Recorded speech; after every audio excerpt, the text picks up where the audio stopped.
Hello friends, তো Swarnendu writer চ্যানেলে তোমাদের সবাইকে স্বাগত। আমি স্বর্ণেন্দু চট্টোপাধ্যায়। তো ফ্রেন্ডস, অনেকদিন ধরে কোনো ভিডিও দিতে পারছি না, তার জন্য সরি। কারণ আমার সামনে 19 তারিখ ইংলিশ পরীক্ষা আছে, আর 21 তারিখ ফিজিক্স, আর এছাড়া আমাদের 29 তারিখ অবধি পরীক্ষা চলবে। তো তাই আমি অনেকদিন কোনো ভিডিও দিতে পারিনি, আর হয়তো থার্ড লেয়ারে একটাই ভিডিও দেবো, দিতেও পারবো না। তো তোমরা অনেকেই আমার কাছে থার্ড লেয়ারের কোশ্চেনটা চেয়েছিলে আমাদের বেলা 2022 সালে, তো ওটা আমি টেলিগ্রামে আপলোড করে দিয়েছি। আর তাছাড়া একজন ভাই আমাকে হিট নিয়ে কিছু প্রশ্ন জিজ্ঞেস করছিল, তার উত্তরে আমি টেলিগ্রাম চ্যানেলটাতে আমার দিয়ে দিয়েছি। তো সেই টেলিগ্রাম চ্যানেলটার লিঙ্ক আমি ভিডিওর নিচে দিয়ে দেবো, তোমরা জয়েন করে নিও। আর কেউ যদি আমার চ্যানেল নতুন এসে থাকো, তো অবশ্যই ভিডিওতে লাইক করো আর চ্যানেলটা সাবস্ক্রাইব করো, আর বন্ধুদের সাথে বেশি করে শেয়ার করো। সিনিয়রদেরও শেয়ার করতে পারো, কারণ 10-এর মাধ্যমিকেরও বেশ কিছু ভিডিও আছে, আরও দেবো পরের দিকে। তো চ্যানেলটা সাবস্ক্রাইব করে রেখো। তো থার্ড লেয়ার নিয়ে কিছু কথা বলিনি। তো হ্যাঁ, থার্ড লেয়ার নিয়ে অলরেডি 2টো ভিডিও আমার দেওয়া আছে গত বছর। সেই 2টো ভিডিওতে একটাতে লাইফ সায়েন্সের অনেকগুলো ইম্পর্টেন্ট প্রশ্ন আছে, যেগুলো আসলেও আসতে পারে, সে বা ওই টাইপের আসতে পারে। তো সেই ভিডিওটা তোমরা দেখে নিও। আর এছাড়াও ফিজিক্যাল সায়েন্স বা ম্যাথ ওইসব নিয়ে আলোচনা করা যায় একটা ভিডিওতে, সেটাও দেওয়া আছে, তোমরা দেখে নিও। আর টিপস দেওয়া আছে কিছু, সেগুলো তোমরা দেখে নিও। ওই দুটো ভিডিও আমি টেলিগ্রাম চ্যানেলে এখন লিঙ্কটা দিয়ে দিচ্ছি, যাতে তোমরা সহজে খুঁজে পেতে পারো। আর টেলিগ্রাম চ্যানেল লিঙ্কটা এই ভিডিওর নিচে দিয়ে দেবো, অবশ্যই জয়েন হয় না। তো এবার থার্ড লেয়ার নিয়ে কিছু কথা বলি। তো থার্ড লেয়ারে তোমাদের 2 নম্বরে 30টা প্রশ্ন থাকবে, কোনো নেগেটিভ মার্কিং নেই। তাই অবশ্যই যে প্রত্যেকটা প্রশ্ন অ্যাটেন্ড করে আসবে, প্রত্যেকটা প্রশ্ন, কোনো প্রশ্ন ছাড়বে না। অঙ্ক যেমন পারবে তেমনভাবে করে আসবে। আর হ্যাঁ, কোনো অঙ্ক যদি বুঝতে পারো দেখে যে অঙ্কটা মেলাতে পারবো না, হয়তো কি অঙ্কটা কিছুটা করতে পারবো, তো অঙ্কটা যতটা অবধি করতে পারবো ততটা অবধি করে রাখো, কারণ স্টেপ মার্কিং আছে খুব সময়বদ্ধ। তোমরা যদি একটা অঙ্ক মেলাতে না পারো, কিন্তু অর্ধেকটা করে 1 নম্বর পাবে সেক্ষেত্রে। মানে দিতে পারে, তোমার স্টেপটা তুমি কিভাবে অ্যাপ্রোচ করছো অঙ্কটাকে সেটা। মানে তুমি যদি বেশ কিছুটা অঙ্কটাকে নিয়ে যেতে পারো, বেশ কিছু এগোতে পারো অঙ্কটা ঠিকঠাক, তাহলে সেক্ষেত্রে তোমাকে মার্কস দেওয়া হবে। তাই তুমি যতটা পারবে ততটা করে আসবে, সব প্রশ্ন অ্যাটেম্প করবে। আর লাইফ সায়েন্স অবশ্যই সব কিছু লিখবে। ধরো কোনো একটা স্কিন ডিজিজ দিয়ে প্রশ্ন করেছে বা কিছু, তুমি হয়তো ওই স্কিন ডিজিজটা সম্পর্কে জানো না বা জানো না, কিন্তু অন্য স্কিন ডিজিজ সম্পর্কে জানো, তার যে সিমটমসগুলো আছে সেগুলো তুমি ওর সিমটমস লিখে দিতে পারবে। কারণ স্কিন ডিজিজ বা এই টাইপের বিভিন্ন রকম স্কিন ডিজিজের সিমটম মোটামুটি একই হয়, বা মানে বুঝতে পারছো তো ব্যাপারটা।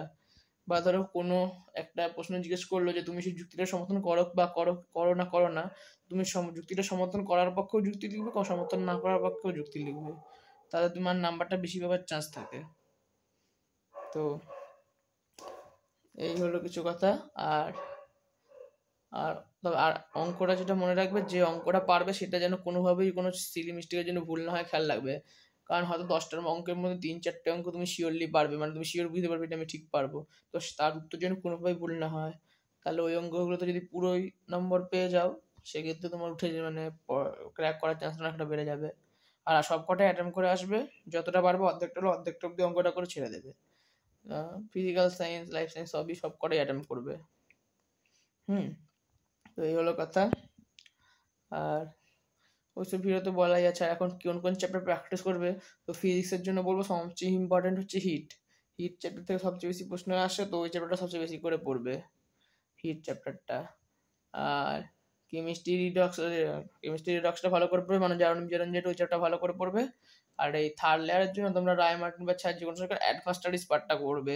যেমন রায়মার্টিন দেখবে অ্যাডভান্স স্টাডিজ আর for high flyers, for more high flyers বলে 3টে ভাগ থাকে রায়মার্টিনে। সেই জায়গাগুলো পড়বে, সেই জায়গায় বেশ কিছু ইম্পর্টেন্ট প্রশ্ন থাকে। আমার মধ্যে একটা প্রশ্ন পেয়েছিলাম কমন আমি কেমিস্ট্রির ওই অংশ থেকে, তো তোমরা ওই অংশটা ভালো করে পড়বে।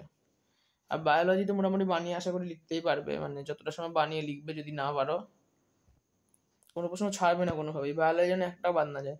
আর 2 নম্বর তো 4-5টা বাক্য লিখে দেবে, তার কম আবার লিখো না, মানে 4-5টা বাক্য লিখো, নাহলে নাম্বার 50টা কমে যাবে, বায়োলজিতে বলছি। 5টা বাক্য লিখলে সবচেয়ে ভালো হয়, আর চারটেও ঠিক আছে, এরকম লিখে আসবে। আর হ্যাঁ, তোমরা ওর সঙ্গে অনেক সময় থাকে যে তুমি যতটা জায়গা দেওয়া আছে তার থেকে পরেও করতে পারো, জায়গাতে ঠিকঠাক করে অ্যাডজাস্ট করার চেষ্টা করবে অ্যান্সারটা, বায়োলজি যেন দেখতে না খারাপ লাগে খুব একটা। আর নীল কালির পেনে অ্যান্সারটা লিখো, আর কালো কালি দিয়ে হেডিং করতে পারো, ওটা ভালো লাগে দেখতে, তো ওটা করতে পারো করলে। আর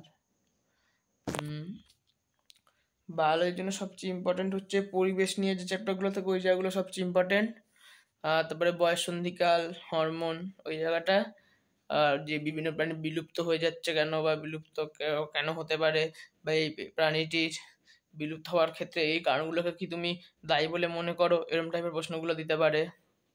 বা এই প্রাণীগুলোকে বাঁচানোর কী কী পদক্ষেপ নেওয়া যেতে পারে, বা তোমার বাড়িতে তুমি কিভাবে তুমি উন্নত প্রজাতির আম ফলন করবে, মানে এই টাইপের, মানে একটু থিঙ্কিং এবিলিটি প্রশ্নগুলো দেবে। ওপেন মাইন্ডেড যে প্রশ্নগুলো, থিঙ্কিং এবিলিটি এই টাইপের প্রশ্ন বায়োলজিতে বেশি দেবে। বা ধরো তোমার কাছে কোনো একটা রোগী গেছে, তুমি কি করে রোগটা শনাক্ত করবে, মানে সিমটমসগুলো লিখতে হয় এই টাইপের, বা কতগুলো সিমটমস দিয়ে দিলে এটা কোন কোন রোগের সিমটম, এই টাইপের প্রশ্ন বেশি আসে বায়োলজিতে। বুঝতেই পারছি আশা করি কিরম বলতে চাইছি। তো ওই জায়গাগুলো ভালো করে পড়বে, বিশ্ব উষ্ণায়ন ওই জায়গাটা ভালো করে পড়বে, গ্লোবাল ওয়ার্মিং, মেরু বরফের গলন, তারপর ওই সব জায়গা থেকে দিতে পারে, আর যা সব হয় ওই বিশ্ব উষ্ণায়নের কুপ্রভাবগুলো ভালো করে পড়ে আসবে, পড়ে যাবে আর কি পরীক্ষা দিতে। স্কুল ড্রেস পরেই যেও, সব ভিডিওতেই বলেছি। তো আর তোমরা দেখবে টাইমটা যেন অ্যাডজাস্ট হয়, মানে টাইমটা লেট করো না কিন্তু, কারণ খুব বেশিও টাইম থাকে না লেখার ওখানে, তো টাইমটা অ্যাডজাস্ট করে করবে, একটু স্পিডেই লিখবে। আর শোনো, আর খুব সম্ভবত ফার্স্ট প্রশ্নটাই সবচেয়ে কঠিন প্রশ্ন দেবে, মানে যেটা আমার বেলাতেও দিয়েছিল। তো ওরমভাবে মাথা মানে কোনো প্রশ্ন না পারলে টেনশন করবে না, সেটা ছেড়ে দেবে, যেগুলো আগে পারবে করে নেবে, তারপর ওটা করবে। ফার্স্ট প্রশ্নটাই সবচেয়ে কঠিন দেওয়ার চান্স থাকেই সবসময়। তো আর প্রথমে বায়োলজিটা করবে, তারপর ফিজিক্স, তারপর ম্যাথ, মানে ফিজিক্স মানে ফিজিক্যাল সায়েন্স আর কি। এই ফিজিক্স কেমিস্ট্রিটা আগে পরে করতে পারো, তোমার ইচ্ছা।